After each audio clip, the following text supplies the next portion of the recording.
Parlamento aprueba una nueva renta de inclusión social que dará cabida a 1.000 familias más.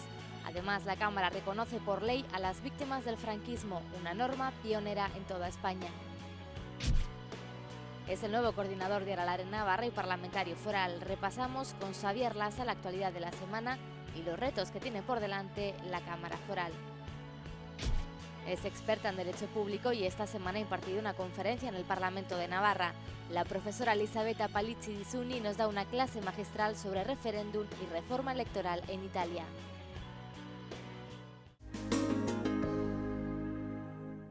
¿Qué tal? ¿Cómo están? La semana nos ha dejado dos nuevas e importantes leyes. El Parlamento de Navarra ha aprobado una nueva renta de inclusión social que amplía el límite de recibir la prestación y que va a llegar a más familias, aunque sigue siendo insuficiente a ojos de varios grupos de la oposición. La segunda ley es histórica, la primera aprobada en toda España que reconoce a las víctimas del franquismo. Esto ha sido lo más destacado de los últimos días, pero hay mucho más. Repasamos ya la actualidad. La renta de inclusión social se amplía de 24 a 30 meses. Podrá ser prorrogable de manera extraordinaria, aunque en ese caso se percibirá el 80% de la cuantía. Las familias con menores de 16 no agotarán la ayuda y se priorizará el alquiler, el empleo social y la igualdad de oportunidades en educación para las familias con problemas. Es la ley que ha conseguido sacar adelante el Partido Socialista con el apoyo de UPN y Partido Popular. Se ha rechazado, por tanto, la Carta de los Derechos Sociales que proponían el resto de los grupos y que pretendía que la renta de inclusión social se pudiera prorrogar sin límite en los casos necesarios. No queremos una renta asistencial, queremos una renta de ciudadanía activa, de ciudadanía que pueda estar incluida, de ciudadanía que tenga posibilidad de desarrollarse trabajando. Cuando la oposición hace propuestas razonables, pues por parte de UPN no hay ningún inconveniente en admitirlas, analizarlas y, si es preciso, votarlas, como en esta ocasión. Entendemos que, además de crear un sistema solidario, debemos crear un sistema sostenible, porque la demagogia es muy fácil, pero luego hay que ser capaces de sostener el sistema que estamos creando, ¿no? El resto de la oposición denuncia que esta ley es solo un parche de la renta de inclusión social, una ley, aseguran, injusta, que sigue dejando a personas sin recibir ningún tipo de ayuda. Proponen, en definitiva, cubrir las necesidades básicas y que tengan fecha de caducidad. No querían garantizar ustedes que en Navarra ninguna familia se quedara sin exclusión. Y buscaron este otro subterfugio. Como ustedes no paran de aplicar recortes, ¿cuál es su lógica? Hay que recortar para que se sostengan. Lo que es cierto es que cuando un perceptor agota todas las posibilidades se queda sin nada. ¿Y entonces qué opciones tiene? El Ejecutivo Foral calcula que a finales de este año percibirán la renta de inclusión social unas 10.000 personas. Aplauso cerrado de familiares de fusilados y desaparecidos tras aprobarse la primera ley autonómica de reconocimiento y reparación moral a las víctimas del franquismo. La ley presentada por Izquierda Esquerra ha contado con el apoyo de PSN, Bildu, Aralar Nafarroa y Geroa. Porque hoy es vuestro día, hoy es vuestra victoria, es vuestra ley y es vuestro presente. Les debemos una disculpa por llegar 35 años tarde. El ánimo del Partido Socialista Obrero Español y del PSN no está en este momento ni la revancha ni la venganza. Está la dignificación y hacer un ejercicio de búsqueda de justicia. Se debería de haber aprobado mucho antes para combatir la enfermedad del olvido. Hablamos de víctimas, de unas 3.400 aproximadamente. Tras años de olvido, de sufrimiento por parte de sus familiares, se rehabilitan. No hubo esclarecimiento de la verdad, ni reconocimiento para las víctimas, ni por lo tanto justicia. UPN se ha abstenido y el Partido Popular de Navarra ha votado en contra. Critican que se ha roto el consenso conseguido en la ponencia parlamentaria sobre este asunto. Al día siguiente de ese acuerdo, un texto unilateral, un texto que no es fruto del consenso.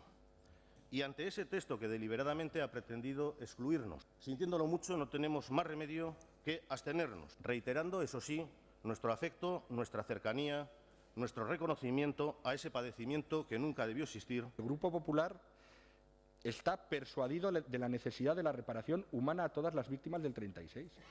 Pero usted utiliza una proposición de ley con el único fin de romper un consenso que, como he dicho, se alcanzó con mucho esfuerzo. La ley establece que se elabore un censo con los más de 1000 desaparecidos que hay en Navarra y marca un protocolo de exhumaciones. Recoge también medidas de reconocimiento permanente. El Gobierno deberá realizar un homenaje anual a los presos de San Cristóbal e inaugurar oficialmente el Parque de la Memoria de Sartaguda.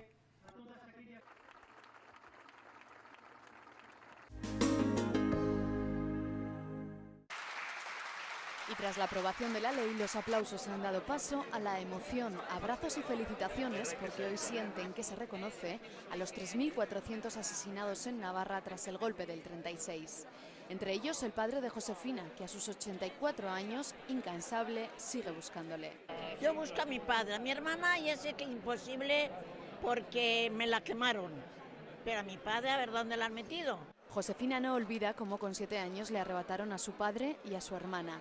Ha vivido con el recuerdo, el dolor y la esperanza de dar una sepultura a su padre. El recuerdo no me lo puede quitar nunca, nadie, de todo el trauma que tengo encima. Que me devuelvan a mi padre me encontraré un poco mejor. Por lo menos darle un beso a mi padre, que es lo menos que puedo hacer. Aunque muchos han tenido la suerte de localizar a los suyos. Es el caso de Miquele, que en el año 59 recuperó a su padre, Fortunato Aguirre, el que fuera alcalde de Estella durante 3 años hasta el inicio de la guerra. Que estaba aquí, en una tapia del cementerio en Tajonar. Entonces, en junio del 59 lo trasladamos a Estella, al panteón de mi abuelo. Y mamá, nuestro macho, descansó. En el caso de Olga, desde muy joven comenzó a buscar a su abuelo junto a su padre. Es la presidenta de la Asociación de Familiares de Fusilados que ha resaltado la importancia de aprobar esta ley. Cuantificar, saber, buscar, identificar y sobre todo la educación. La emoción en los pasillos del Parlamento, que hoy se ha quedado pequeño para albergar a los más de 200 familiares y allegados que han seguido las intervenciones de los grupos en el Salón de Plenos y también desde una sala habilitada en el propio Parlamento.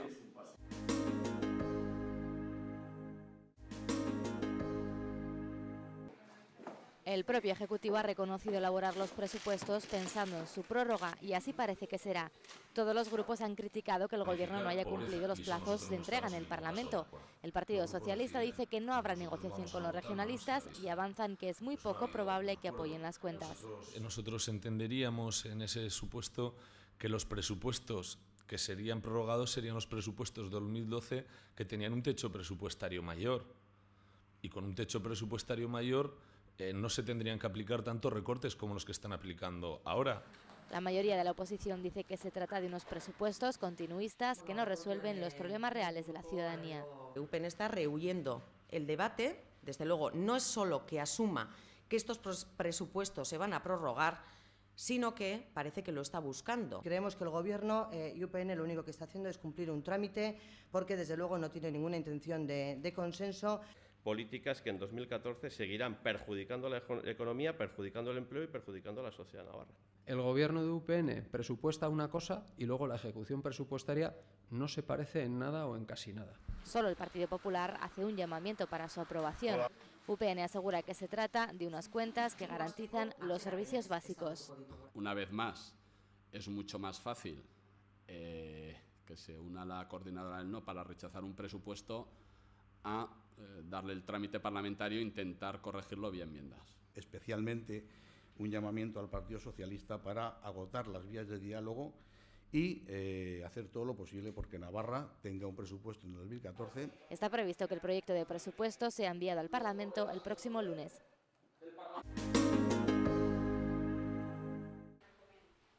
El gasto en atención a la dependencia en Navarra ha disminuido un 9% en el último año.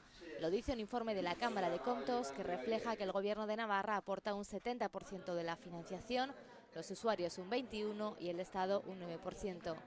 Según el órgano fiscalizador, Navarra no cumple el plazo de 6 meses para recibir la prestación. En abril de 2013 existían 984 expedientes pendientes de valoración.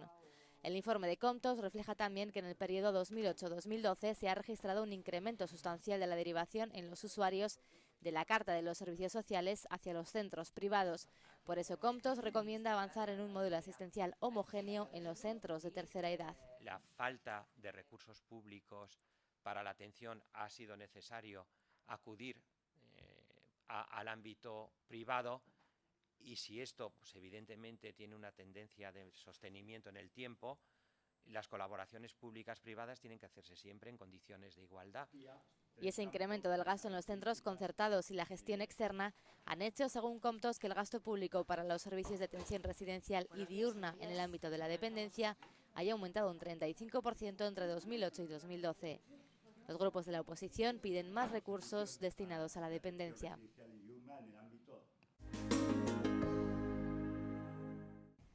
Llega ya nuestro tiempo para la entrevista de esta semana y esta vez vamos a charlar con el parlamentario de Aralar, Nafarroa, Xavier Lasa.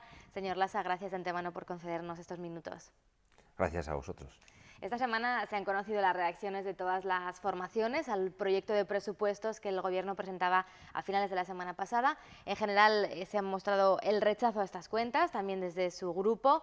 Entiendo, por tanto, que presentarán una enmienda a la totalidad. Pues sí, nosotros vamos a manifestar el rechazo, por supuesto, a estos presupuestos. Todavía no sabemos si será como grupo los que presentemos la enmienda a la totalidad o si lo haremos con otros grupos o con el resto de la oposición de forma unitaria o solamente con algún otro grupo. Eso todavía lo tendremos que estudiar, ¿no? Lo que sí está claro es que nos encontramos con que el Gobierno de Navarra presenta más tarde que nunca los presupuestos. Hay que recordar que por ley deberían haberlo hecho antes del 1 de noviembre y ya van con retraso. Lo hacen, además, parece ser que de forma precipitada y sin haber conseguido un acuerdo previo con ningún grupo, sin haber sido capaces de negociar por lo menos la admisión a trámite de este proyecto, lo cual pues los aboca al fracaso, ¿no? Un fracaso más para este gobierno que sigue sin capacidad para sacar adelante un proyecto de gobierno real.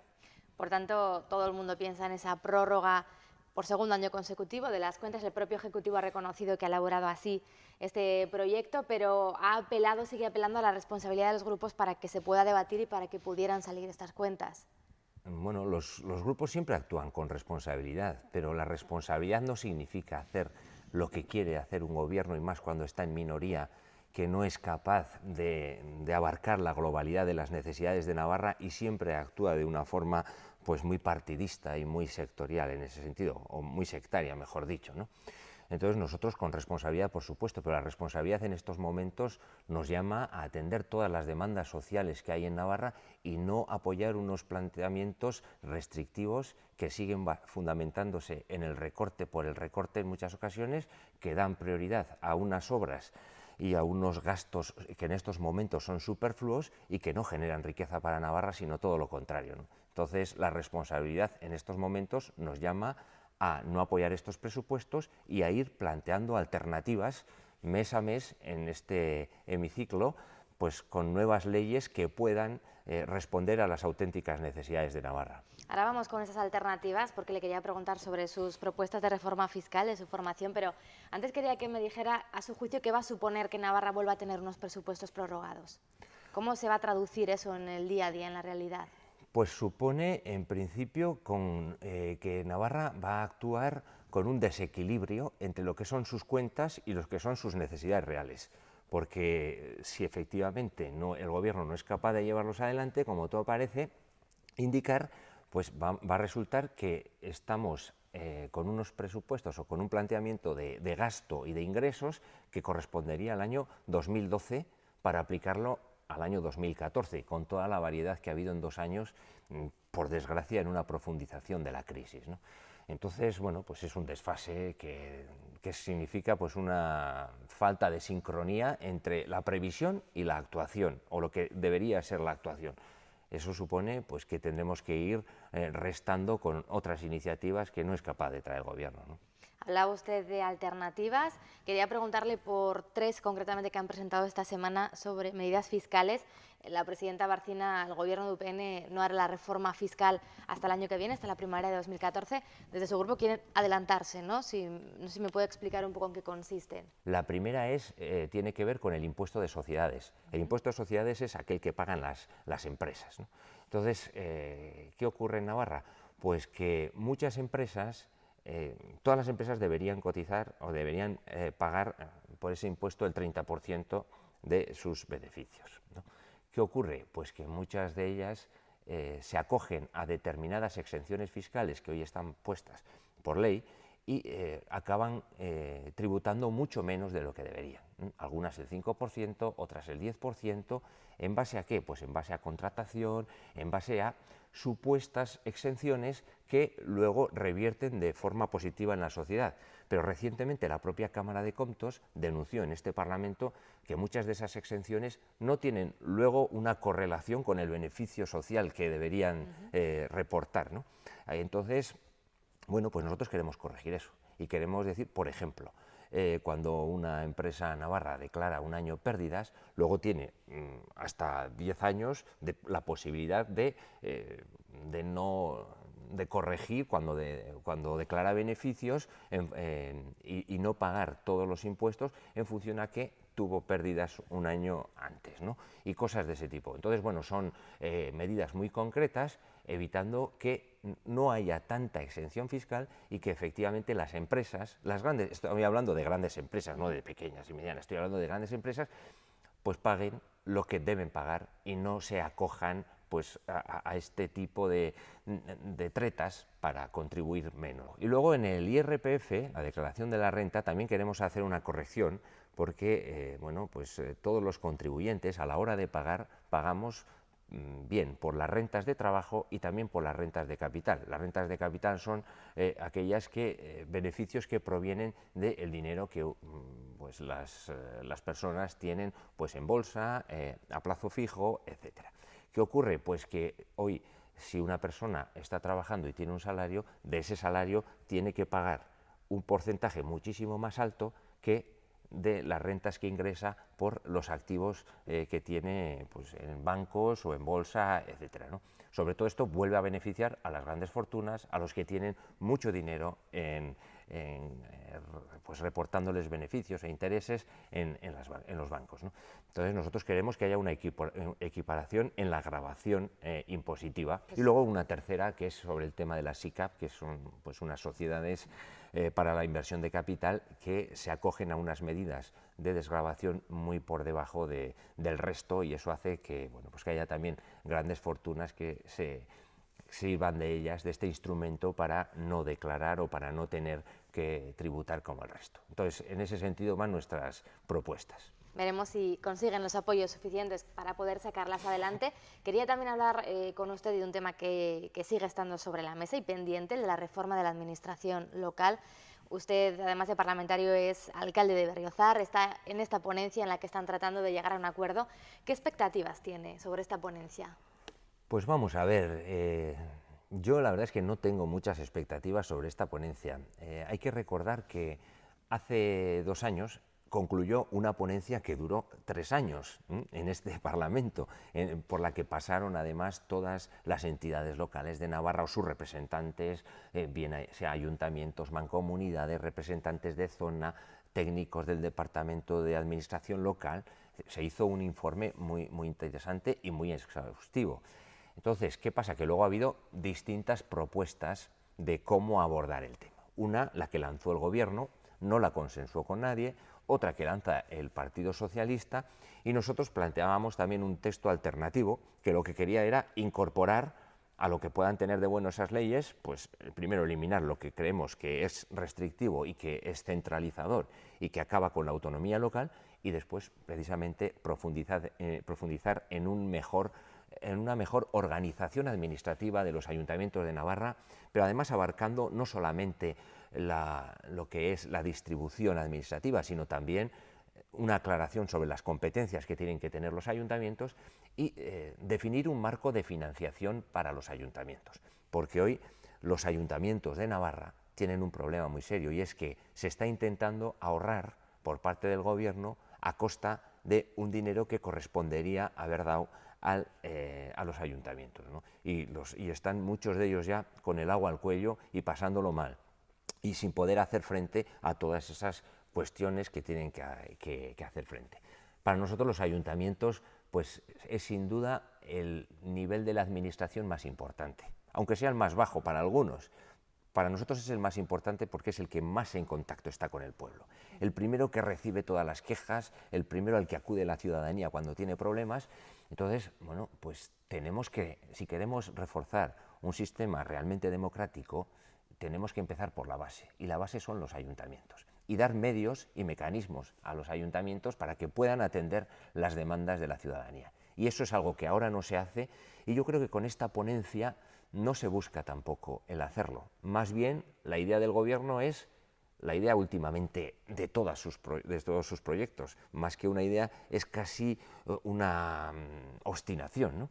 Que es decir, cómo recortar gasto, ¿no? Y entonces cómo quitarle gasto, o sea, cómo quitarle financiación a los ayuntamientos para que yo pueda disponer de más dinero para gastar en otras cosas.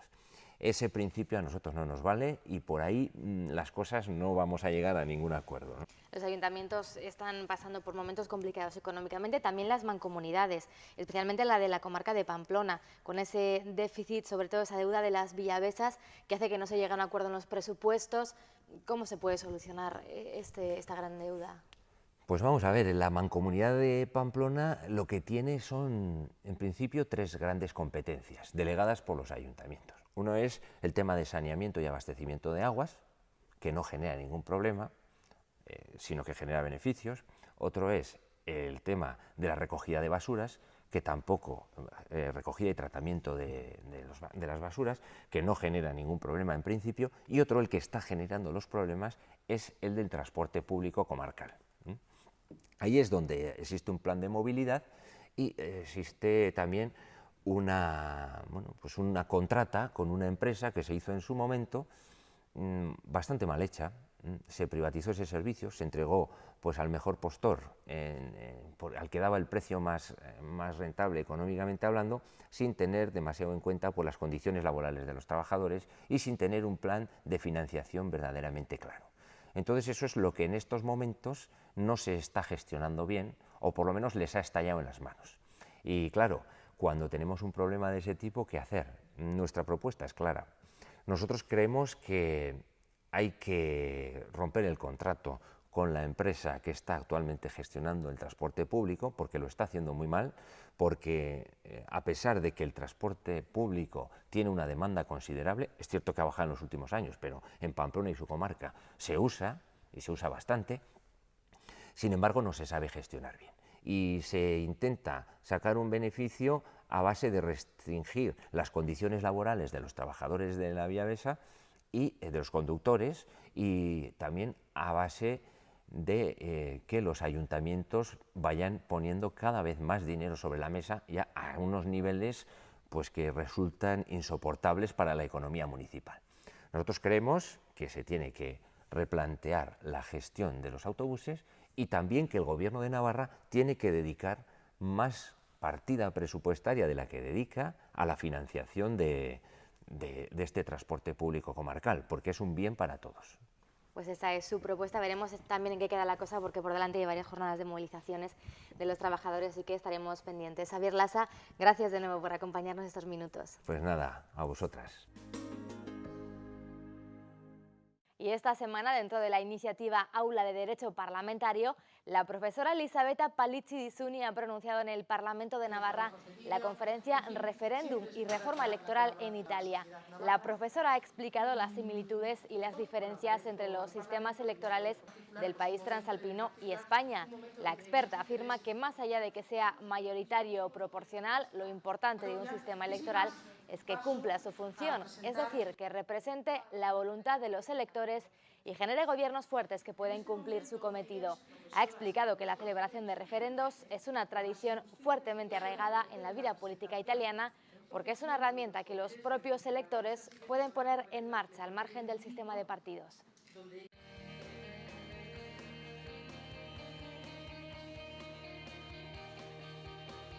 La semana comienza como cada lunes con la sesión de la Mesa y Junta de Portavoces. En el orden del día, una declaración institucional propuesta por Izquierda Esquerra que pide que el Parlamento declare que considera una intromisión en el autogobierno la sistemática interposición de recursos por parte del Gobierno de España a leyes y normas forales que han sido avaladas por el Consejo de Navarra. El martes, los miembros de la Comisión de Políticas Sociales visitan el Centro San José de Pamplona. Por la tarde comparece el presidente de la Cámara de Comptos para explicar el informe sobre el seguimiento de las recomendaciones del informe sobre el análisis de la gestión de la Universidad Pública de Navarra.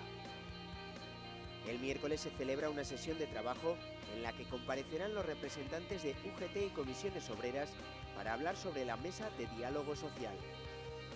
El jueves comparece la consejera de Salud para informar sobre el procedimiento de custodia de los historiales médicos y la situación de los centros de atención a la mujer.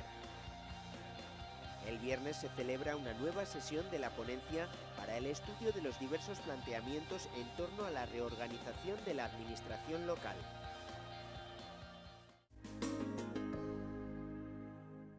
Y adelantándonos como siempre a la agenda parlamentaria, nos despedimos. Les espero la semana que viene. Adiós.